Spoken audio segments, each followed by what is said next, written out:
안녕하세요. 오늘도 사연살롱을 찾아주셔서 감사합니다. 저는 인생이 낭떠러지 밑으로 굴러떨어지기 직전 구사일생으로 그 위기를 벗어났던 사람이에요. 저는 위기를 통해 오랜 기간 제 모든 걸 믿고 맡길 정도로 내 편이라고 생각했던 사람이 얼마나 더러운 속내를 가지고 있었는지 깨닫게 되는 동시에 또 저 스스로가 쌓아왔던 공덕이 저를 어떻게 살리는가에 대해서도 알 수 있었답니다. 왜 흔히들 10길 물속은 알아도 한 길 사람 속은 모른다고 하잖아요.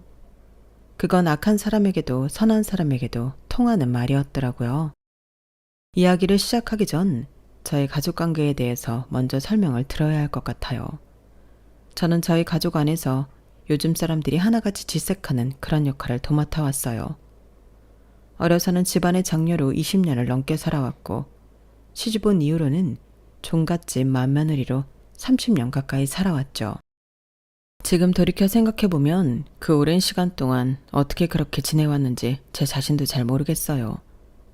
저희 시댁은 거의 2주에 한 번꼴로 제사를 지냈고 시부모님과 저희 가족 4명, 시동생과 시동생의 아들, 일주일에 2딸과 함께 2~3번씩 드나드는 시누이까지 거진 8명에서 11명분의 살림을 제가 도맡아야 했거든요. 몇 끼 밥상을 낸 뒤 시댁 식구들이 식사를 모두 마치면 저는 그제야 남은 반찬으로 끼니를 때워야만 했답니다. 그것만 하면 다행이게요. 고된 시집살이에서 늘 빠지지 않았던 것은 초단위로 저에게 쏟아지는 시어머니의 잔소리와 호통이었어요. 떡갈비 양념 그릇에 튀지 않게 정갈하게 담아라. 정갈하게.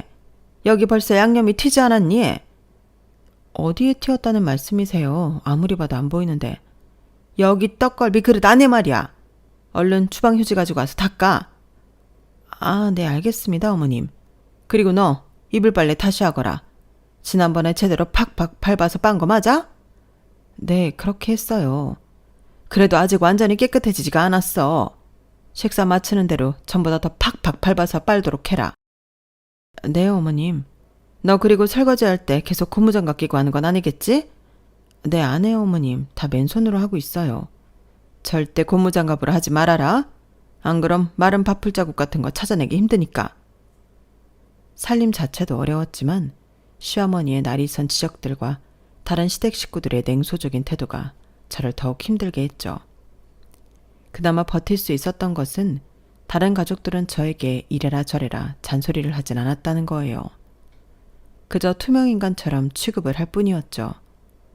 어쩌다 한 번씩 말을 할 때는 하인 대하듯이 했지만 긴 말을 하진 않았고요. 물론 그런 것도 저에 대한 명백한 무시였지만 저는 그것만으로도 한숨을 돌릴 시간이 간간히 나게 되었네요. 그래도 그 살얼음판 같았던 시댁살이에서 저에게 위로가 되었던 것은 바로 제 남편이었어요. 남편은 매일 밤 고된 하루 일과를 마치고 방으로 들어온 저를 많이 배려해 주었거든요. 머리를 말려준다던가 어깨나 목, 종아리 안마를 해주는 등 자신이 할 수 있는 방법으로 절 챙겨주었어요. 당신 오늘도 창고 정리하느라 힘들었지? 어깨 마사지 해줄게. 이리 와봐. 고마워. 아, 세상이 너무 시원하다. 피곤이 다 풀리는 것 같네. 아마 다 끝나고 내가 매실차 타다 줄 테니까 잠깐 누워서 쉬고 있어. 간단한 다가 좀 갖다 줄까? 아니, 그냥 차만 타다 줘. 너무 고마워. 당연히 내 아내인데 내가 풀코스로 모셔야지. 고마워할 필요 없어. 남편은 늘 이렇게 저에게 다정하게 대해주며 그날 힘들고 서러운 일과를 잊게 해주었답니다. 저희 부부는 직장에서 만나 사내 연애 끝에 결혼을 했기 때문에 서로 통하는 것도 많고 사이가 좋았거든요. 저와 남편은 둘 다 요양원에서 일하다가 만났는데요. 요양원 일이 워낙 고되다 보니 들어왔다가 금방 퇴사하는 사람들이 정말 많았어요.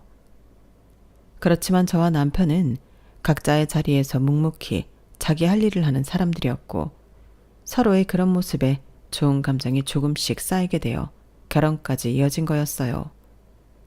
특히 남편은 다른 사람들에게 진돗개라고 불릴 만큼 우직한 사람이었답니다. 시집 잘 가는 거야. 기철 씨처럼 저렇게 꾸준히 성실하게 일하는 사람 또 없어. 그러니까 말이야. 집안 장손이라는 게 좀 흠이긴 하지만 그래도 남자 형제가 또 있긴 하다며? 뭐 그럼 괜찮을 거야.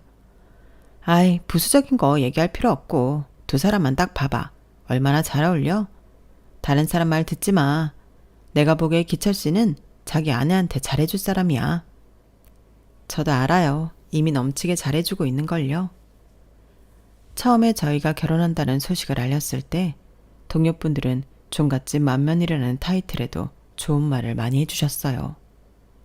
남편의 신망은 그 정도로 두터웠답니다. 물론 저도 좋은 얘기를 많이 듣고 지내긴 했고요. 제가 요양원 일이 잘 맞았던 건 사실 제 성장 과정에 큰 영향을 끼쳤기 때문이에요. 전 어렸을 때 할머니, 할아버지가 있는 집안에서 자랐는데 저희 조부모님은 항상 저에게 다정하셨어요. 제가 첫째로 자라며 받았던 많은 서러움을 늘 할머니, 할아버지가 알아주셨고 동생들 몰래 사탕이나 간식을 쥐어주시곤 했었죠. 그래서 조부모님들이 모두 돌아가시고 제가 진로를 정할 나이가 될 때쯤부터 항상 노인복지에 관심이 많았답니다. 남들은 힘들다고 기피하는 일인데도 저는 돌아가신 할머니, 할아버지를 생각을 하면 힘든 일도 금방 잊혀졌죠. 간혹 정신이 온전치 못한 분들은 저에게 밥그릇도 던지시고 제 머리를 잡아당기기도 하셨지만 또 많은 경우엔 제 진심을 알아주시고 고마움을 크게 표현하는 분들이 계셨어요. 우리 선생님 오신다고 내가 이렇게 귤을 챙겨왔어. 요즘 귤이 참 달고 맛있던데 이거 먹고 힘내요. 아, 뭘 이런 걸 다. 이런 거 안 챙겨오셔도 된다니까요. 우리 아들이 늘 고맙다고 챙겨준 거야. 금은보화도 아니고 그냥 시장에서 파는 귤이니 부담 갖지 말고 먹어요. 아, 감사해요 참. 그러지 말고 저 이거 나눠 먹어요. 아이, 혼자 먹으라니까 그러네. 이렇게 할머니, 할아버지와 따뜻한 얘기를 나눌 때면 직장에서 때로는 집안에서 쌓였던 안 좋았던 마음도 사르르 녹곤 했답니다. 그런데 제가 직장에서 일도 하고 집안에서도 고된 가사일을 하고 두 아들의 육아까지 병행하다 보니 어쩔 수 없이 몸이 따라주지 않는 순간이 오더라고요. 저희 두 아들이 둘 다 중학교에 다닐 때쯤 저는 당뇨와 만성 관절염 진단을 받게 되었어요. 병원에서는 이를 관두지 않는 한 치료가 의미가 없을 거라고 단호하게 이야기하더군요. 결국 저는 제가 좋아하던 일을 관둘 수밖에 없었어요. 한순간에 백수가 된 저는 한동안 병원을 주기적으로 다니며 관절 치료도 받고 식단 관리도 굉장히 엄하게 했어요. 의사가 특히 당뇨에 대한 이야기를 강조하면서 여름이 지나도 당 수치가 낮아지지 않으면 인슐린 주사를 맞아야 할 거라고 경고했기 때문이죠. 인터넷에 검색을 해보니 인슐린 주사를 맞는 것도 보통 일이 아니라고 하더군요. 저는 시어머니가 아무리 쥐잡듯이 잡돌이를 해도 저는 정제 탄수화물이라 단 음식은 일절 먹지 않으면서 관리를 했어요. 네가 간을 제대로 봐야 음식이 잘 됐는지 안 됐는지 알 거 아냐. 간 보면서 해요 어머니. 제가 샐러드 먹는다고 간을 못 보는 게 아니에요. 내가 이 나이 되도록 너처럼 살았지만 뭐뭐디에 고장난 적이 없어. 의사가 괜히 너한테 돈 뜯어내려고 사기치는 걸 그대로 믿고 따를 작정이냐? 어? 식구들한테는 형편없는 밥상이나 내오면서? 왜 집구석에서 이리 소란이야? 평소처럼 시어머니께 구박을 받던 어느 날 주방 근처를 지나가시던 시아버지가 주방을 향해 한마디를 던지셨어요. 저희 집 식구들 중 그 누구도 특히 남자들이라면 주방 근처는 얼씬도 안 했는데 갑자기 시아버지가 오시니 저도 시어머니도 깜짝 놀랐죠. 시어머니는 잠시 당황했다가 금세 다시 인상을 찌푸리면서 저에게 손가락질을 하셨어요. 제가 지금 지모 맡기겠다고 식구들 밥도 제대로 안 하겠다고 뻑이잖아. 며느리가 하루 이틀 밥상 차린 게 아닌데 간 좀 안 본다고 뭐 얼마나 차이가 난다고. 광식이 조카가 작년에 당뇨로 황천기로 오른 거 몰라? 걔 나이가 이제 40이었댄다. 이 나이에 며느리 상 치르고 싶지 않으면 적당히 좀 해 적당히. 시아버지의 말에 시어머니는 아무 말씀도 못 하셨고 절 노려보시다가 주방을 나가버리셨어요. 시어머니가 가시고 잠시 후에 시아버지가 절 부르시는 소리가 들려왔죠. 명자, 이리 나와봐라. 그 말에 주방 밖으로 나가 시아버지를 보니 시아버지는 저를 쳐다도 보지 않고 잠시 헛기침을 하시더니 저에게 어색하게 말을 거시더군요. 병원에서는 많이 심하다고 하냐? 제가 잘 관리하면 괜찮을 거래요. 다음에 병원에 갔을 때 검사해보고 인슐린 맞아야 할지 결정하기로 했어요. 걱정해 주셔서 감사해요. 그래, 그럼 이제 계속 집에 있는 게냐? 네, 그럼 내가 주소 좀 하나 알려줄 테니 네 차로 거기 좀 데려다 다오. 네, 아버님, 언제 출발할까요? 한 30분 있다가 가면 되겠구나. 시아버지가 보낸 주소는 저희 집이랑은 차로 약 1시간 정도 떨어진 아파트였어요.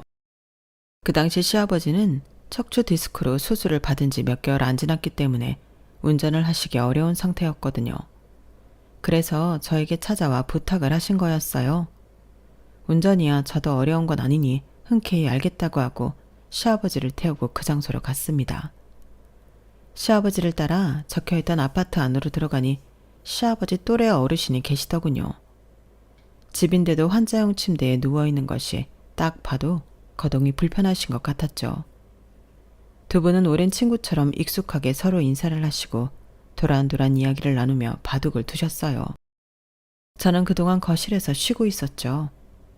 두 분은 한 3시간 정도 그렇게 바둑을 두셨고 해가 어둑해지자 시아버지는 저를 데리고 다시 집으로 돌아오셨습니다. 그날 저녁은 시어머니와 놀러온 시누이가 차려야했죠. 시어머니와 시누이가 절 죽일 듯이 노려봤지만 시아버지가 직접 데려가신 거라 찍소리도 못하고 있었어요. 낮 시간에 집에 있는 사람 중에 운전면허가 있는 사람은 저 혼자였거든요. 처음엔 그런 일이 한두 번만 있을 줄 알았는데 시아버지는 그날 이후로 매주 일주일에 꼭 3번씩은 그 친구를 만나러 절 데리고 가셨답니다. 시아버지와 오며 가며 단둘이 있을 시간이 많아지니 저는 처음엔 어렵던 시아버지에게 조금씩 대화를 꺼낼 수도 있게 되었어요. 차로 왕복 2시간이나 걸리니 혹시 적적하실까봐 말동무나 해드려야겠다는 생각이었죠. 평소 무뚝뚝하기만 하던 시아버지는 막상 대화를 시작하니 여느 어르신과 다르지 않았고 대화도 잘 통했어요. 아버님, 친구분이랑 되게 오래되셨나 봐요. 두 분이 엄청 편해 보이시는 걸 보면 말이에요. 오래됐지 그럼. 거진 60년이 다 되어가네. 60년이요? 철용이 그놈이 그 옛날 내 목숨을 살려줬으니 말이야. 우리가 한창 젊고 어렸을 때 월남에서 만났거든. 세상에, 아버님 그때 거길 가셨어요? 거진 끝자락에 갔지. 우린 통신 담당이라 그다지 위험하지 않다고 그렇게 얘기를 하길래 갔지. 처음엔 정말 별일 없는 줄 알았는데 왜 두 분이 그렇게 친하신지 알 것 같네요. 생사를 같이 넘나들다 보면 그럴 수밖에 없을 것 같아요. 한 번은 정말 목숨이 위험한 적이 있었지. 근데 철룡이 그놈이 자기 몸도 만신창이인 상황에서 나를 들쳐업고 뛴 거야. 구사일생으로 살았지. 내가 그놈한테 평생 갚을 빚을 진 거야. 그랬던 놈이 그놈의 간암인지 뭔지 때문에 참. 시아버지는 그 이후로 더 이상 아무 말씀도 하지 않으셨고 저도 별다른 말을 꺼내지 않았어요. 항상 과묵하시던 시아버지에게 이런 사연이 다 있었구나 싶어서 내심 정말 놀랐거든요. 그날은 그저 평소처럼 친구분 집에 다녀왔지만 뭐랄까요? 그날 이후로 시아버지와 저는 좀 더 마음을 터놓고 대화를 나누게 되었던 것 같습니다. 그렇게 약 4개월 동안 시아버지의 운전기사로 지냈네요. 어느 일요일 아침 갑자기 친구분이 소천하셨다는 연락을 받기 전까진 말이에요.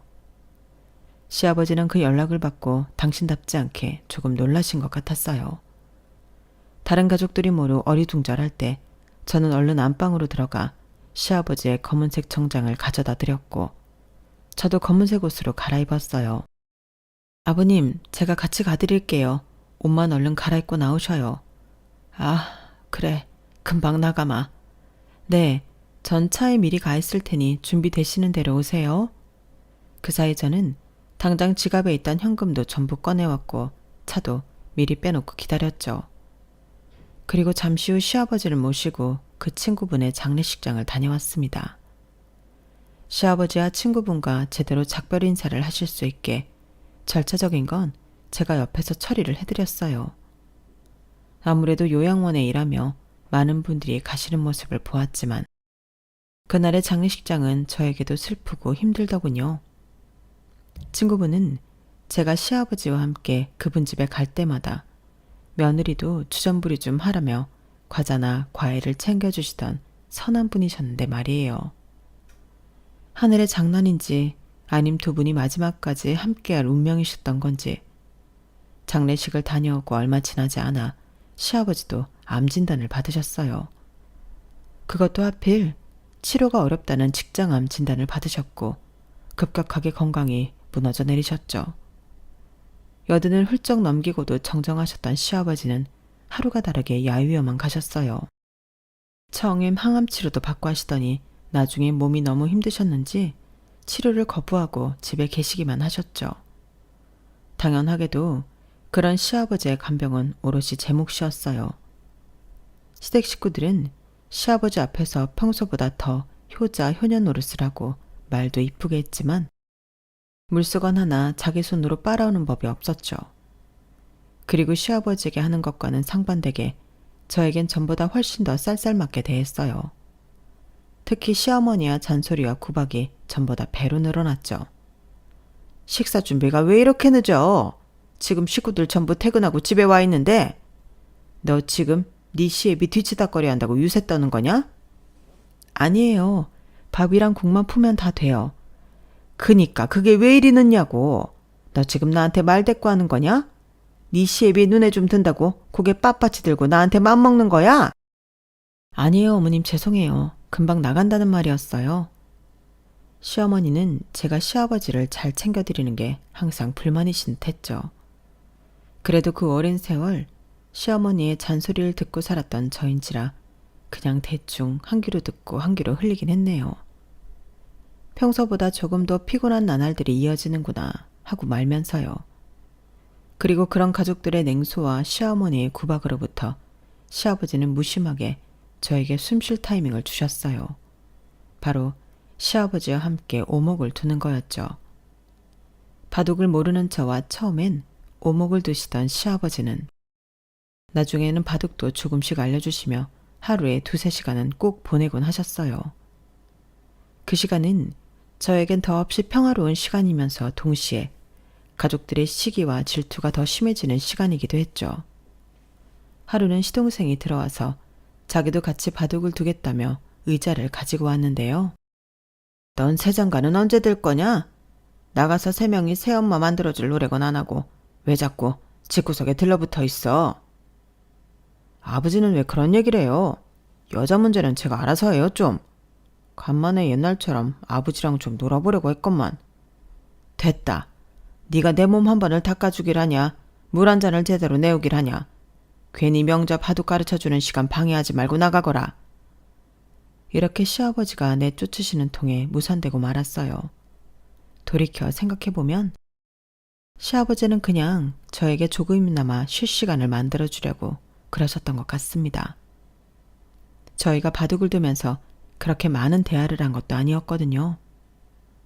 그렇게 시간이 흘러 시아버지는 암 진단을 받으신 지 꼭 10개월 만에 친구분 곁으로 가셨어요. 장례를 치르는 내내 저는 눈에서 눈물이 그칠 줄을 몰랐죠. 오시는 조문객마다 제 등을 두드리시며 그동안 시아버지 간병하느라 고생했다고 안아주셔서 조금이나마 위로가 되었던 것 같아요. 그런데 그 모습이 다른 가족들에게는 영 불편했던 모양입니다. 이틀째 되는 저녁, 제가 시아버지 생각에 혼자 울컥해서 눈물을 훔치고 있었는데 대뜸 저에게 이러는 거예요. 아, 그만 좀 쥐어 짜내라. 그런다고 네 시애비 유산 너한테 안 주니까. 네? 그게 무슨 말씀이세요? 그만 좀 연기하시라고요. 진짜 가증스러워 죽겠네. 막말로 남의 앞에 돌아가시는데 언니가 뭔데 그렇게 유난을 못 떨어서 안달이에요? 뭐라고요? 지금 아버님 장례식장에서 그게 할 소리예요? 아직 아버님 발인도 안 하셨는데 어떻게 그런 말을 아무렇지도 않게 내뱉어요? 아이고 아주 신사임당 납셨네. 진짜 가족의 누리는 아무도 너처럼 유난 안 떨어. 평생을 네 시애비 눈에도 안 마주치다가 갈 때 돼서야 부랴부랴 친한 척 알랑방귀나 끼는 너랑은 다르니까. 어머님, 말씀을 어떻게 그렇게 하세요? 저는 진심으로 아버님 간병해드린 거지 뭘 바라고 한 게 아니에요. 어떻게 그런 비인간적인 말을 하실 수가 있으세요? 다들 그만두지 못해. 아버지 장례식장에서 이게 무슨 소란이야. 밖에 손님들이 듣기라도 하면 어쩌려고. 가족들과 제가 점점 언성이 높아지려고 하자 남편이 들어와 호통을 쳤어요. 장남의 말에 다들 입을 꾹 다물 수밖에 없었고 남편은 저를 데리고 병원 밖으로 나와 근처 국밥집으로 데려갔죠. 서로 한마디도 안 하고 터벅터벅 걸어 국밥집에 도착했고 음식이 나온 뒤에야 남편이 낮은 목소리로 저에게 이야기했어요. 가족들이 말을 좀 심하게 했지? 당신이 한 번만 참아줘. 다들 아버지 가시고 나서 예민해서 그러니까. 그래도 아까 한 말들은 너무 심했어. 다들 미성숙한 거 알잖아. 한두 번 본 사람들도 아니면서. 어차피 내일이면 끝나. 여기서 천천히 먹고 좀 한숨 돌렸다가 들어가면 그냥 좀 참아줘. 남편이 그렇게 달래주니 또 마음이 풀리긴 하더군요. 남편 말 맞다나 한두 해 봐왔던 사람들도 아니었으니까요. 저는 남편 말대로 다들 힘든 시기라 그랬겠지 하고 넘어가기로 했어요. 이후 저희가 장례식장 안으로 돌아왔을 때는 다들 비슷한 생각이었던 건지 더 이상 아무 말도 안 하더라고요.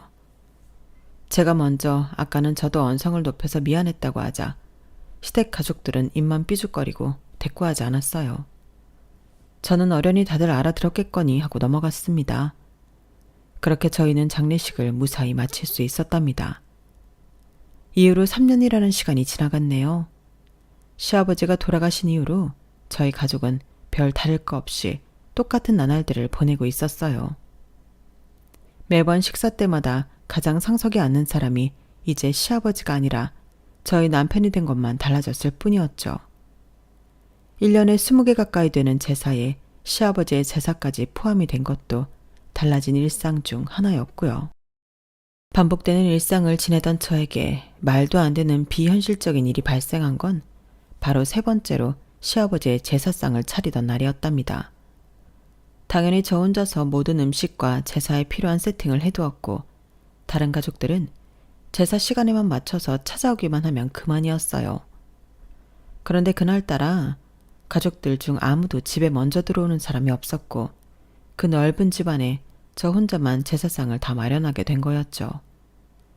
날이 어둑어둑해지는데 더 이상 할 일은 없고 제사상을 차리느라 피곤했던 저는 저도 모르게 한쪽 구석에서 꾸벅꾸벅 졸고 말았어요. 그런데 그 잠깐 사이에 꿈까지 꾸게 된 거예요. 꿈에서 저는 몇 년 전 시아버지가 병상에 있을 때 같이 오목을 주던 어느 날로 돌아가 있었어요. 평소처럼 시아버지에게 지고 있었는데 갑자기 시아버지가 저에게 이런 말씀을 하시더군요. 어째 너는 조도 못 먹니? 네가 다 이기라고 내가 판을 깔아줬건만. 어째 너 할 일에만 몰두하고 주변을 전혀 의심을 하네. 아이 참, 제가 못하는 게 아니라 아버님이 워낙 바둑도 오목도 잘 두시니까 그런 거죠. 아니 용서가, 내가 너 다 해먹으라고 판을 깔아줬다니까. 그걸 그대로 홀라당 뺏기고 말참이냐? 그게 무슨 말씀이세요? 얼른 일어나서 이 집구석에서 나가라는 말이야. 나가서 네 시댁에는 다시는 얼씬도 하지 말아라. 네 시댁 식구들 말이라면 누구도 믿지 말라고. 벼랑간 큰 소리로 호통을 치시는 시아버지 덕에 저는 번쩍 잠에서 깨어났어요. 시계를 보니 한 15분쯤 지난 것 같은데 아직 아무도 집에 들어오질 않았더라고요. 희한하게도 잠에서 깨어났는데도 귓가에 시아버지의 호통소리가 맴돌 정도로 생생했어요. 그걸 깨닫자마자 갑자기 한기가 돌면서 느낌이 이상해지더라고요. 저는 뭐에 홀린 듯이 평소라면 가족들이 다 올 때까지 기다렸을 텐데 그러지 않고 즉시 지갑이나 핸드폰 등 간단한 소지품만 챙긴 채 밖으로 나왔어요. 조금 뜬금없게도 저는 차를 타고 시아버지 낙골당으로 운전을 해서 가기 시작했죠. 무슨 일이 생긴 것처럼 불안한 마음이 계속 생기더라고요. 신호 대기를 하는데 손이 떨리고 있는 것을 본 저는 잠시 갓길에 차를 세우고 남편에게 전화를 걸었습니다. 남편에게 제 상황을 털어놓으면 조금이라도 마음이 편해질 것 같았거든요. 남편은 통화 연결음이 한참이나 이어진 끝에 겨우 전화를 받았어요. 그런데 제가 뭐라고 입을 떼기도 전에 전화기 너머로 시댁 가족들이 큰 소리로 싸우는 소리부터 들려오는 겁니다. 그래서 네가 사고 친 거 수습한다는 게 사채 쓰겠다는 거야? 지금 제정신이냐고? 그럼 다른 방법 있어? 그거 말고 당장 19억 만들어 올 데가 어디 있냐고. 사채 끌어다 쓰면 집안 전부 말아먹는 거야. 나이가 몇 갠데 지금 천지분간이 안 돼? 그 땅이 애초에 우리 집안 땅이 아니잖아. 내 이름으로 빌린 게 아니라니까? 올케 이름으로 쓴 거라고. 그 땅이 올케 땅이니까. 오빠가 이혼만 하면 우리 집안이 왜 문제가 돼? 나도 다 생각이 있는데 어련히 알아서 했을까? 그니까 그 땅으로 해먹을 수 있는 게 얼만데 왜 그걸 네 도박비치로 홀랑 말아먹느냐 이거잖아. 아니 아빠가 남긴 게 그거밖에 없어? 엄마는 아빠한테 몰래 받아나온 거 없냐고. 없어. 때려 죽일래도 없어. 망할 놈의 영감탱이.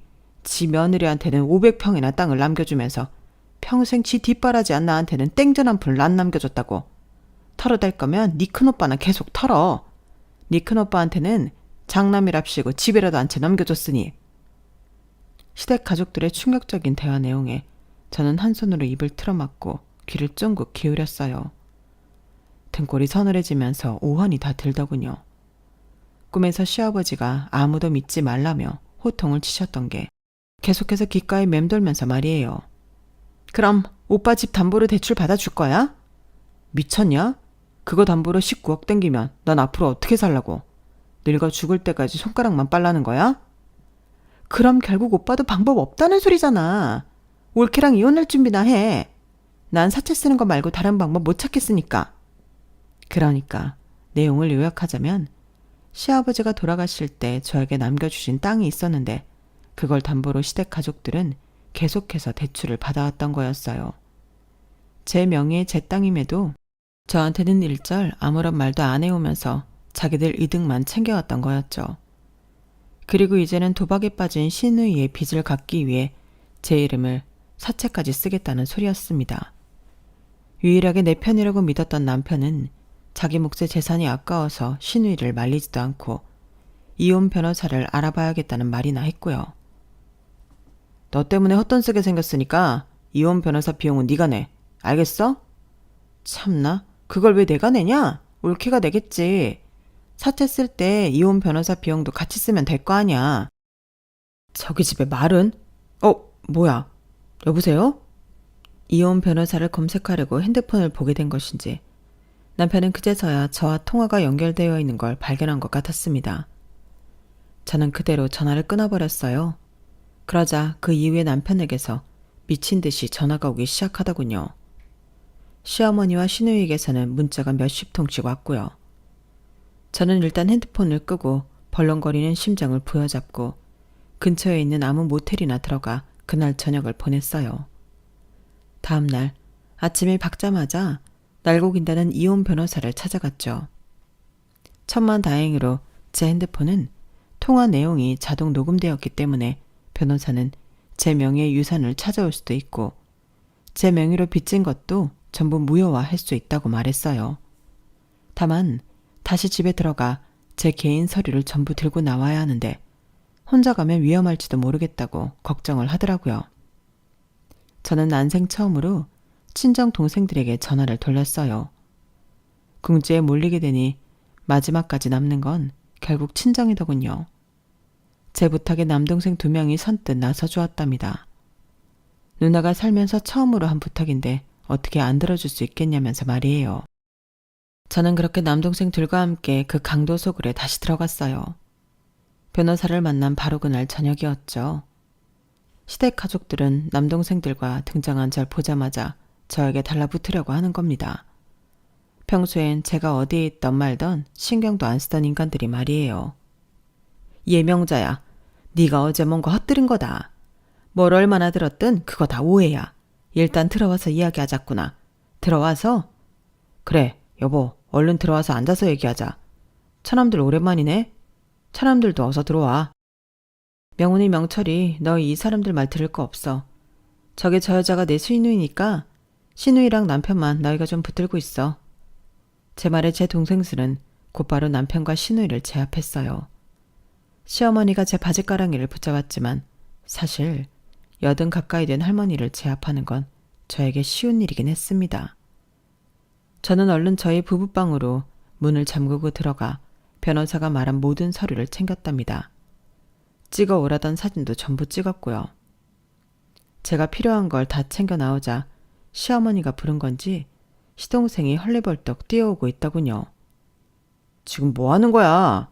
형수 미쳤어? 당장 이 사람들 안 끌어내? 뭐 하는 거냐니 보면 몰라요? 이 지옥 같은 악마 소굴에서 벗어나고 있는 거잖아요. 저 남자들은 누구야? 당장 형이랑 정립할 풀라고 해. 시동생이 저에게 윽박을 지르자 저랑 같이 왔던 동생 중 둘째가 남편의 허벅지 뒤쪽을 툭 발로 차버렸어요. 남편은 억소리를 내며 땅을 뒹굴었고 동생은 그대로 걸어와 시동생의 멱살을 잡았죠. 근데 이 새끼가 딱 봐도 어려 보이는구만. 형수한테 꼬박꼬박 반말을 하네. 당신 누군데? 내가 언제 반말을 했다고요? 시동생이 얼굴이 새빨개진 채 변명 같지도 않은 변명을 하자 제 동생은 시동생의 허벅지도 남편이랑 똑같이 발로 차버렸어요. 별로 세게 찬 것 같진 않았지만 시동생 역시 바로 앞으로 꼬꾸라져 일어나질 못했죠. 그 동생이 어려서부터 운동을 했던 녀석이라 힘이 세긴 센가 보더군요. 시댁 가족들은 전부 한 구석으로 몰려 어쩔 줄을 몰라 했고 저는 그들에게 다가가 말했습니다. 당신들 앞으로 일어날 일들 전부 각오하는 게 좋을 거야.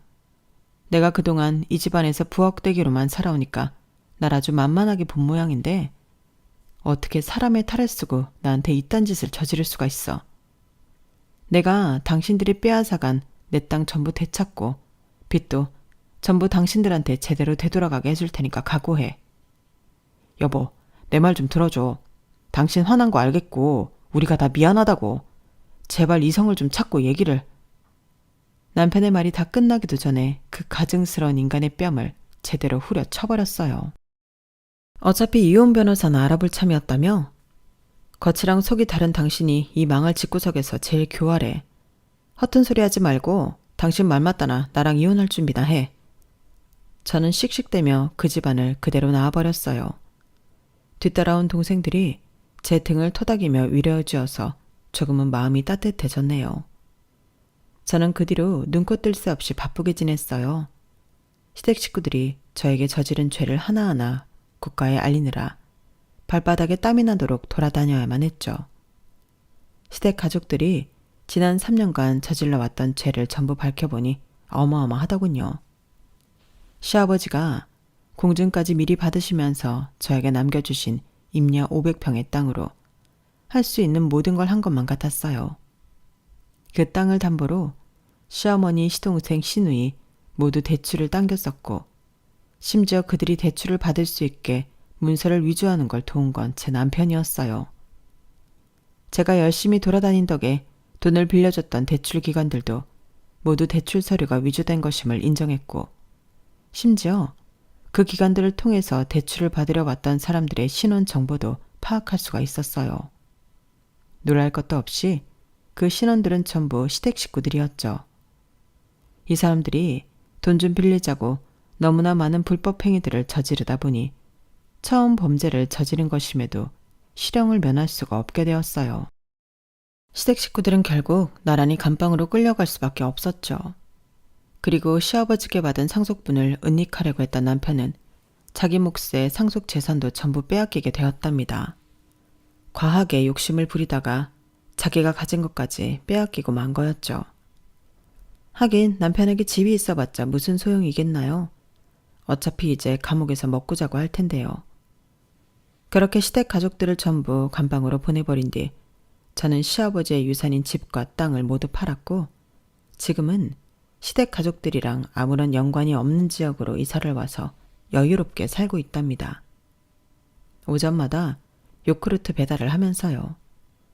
이 모든 과정을 겪으면서 사실 마음이 좋지만은 않았던 게 사실이긴 합니다. 그렇게 믿었던 남편에게 배신당한 마음은 가끔 한 번씩 용암이 들끓는 것처럼 확 쓰라릴 때가 있었어요. 하지만 그때마다 절 도와주었던 시아버지와 동생들을 생각하면서 마음을 달래곤 했죠. 특히 돌아가신 이후에도 절 돌봐주신 시아버지에게 늘 감사한 마음을 품고 살아가고 있답니다. 먼 훗날 하늘에서 다시 만나면 그땐 정말 감사했다며 인사를 드려야겠다고 생각하면서요. 제 이야기는 여기까지입니다. 들어주셔서 감사합니다. 다들 건강하시고 행복하세요. 여러분, 사연 댓글에 응원과 현명한 조언 부탁드려요. 좋아요와 구독은 저에게 큰 힘이 됩니다. 오늘도 좋은 일 가득하세요.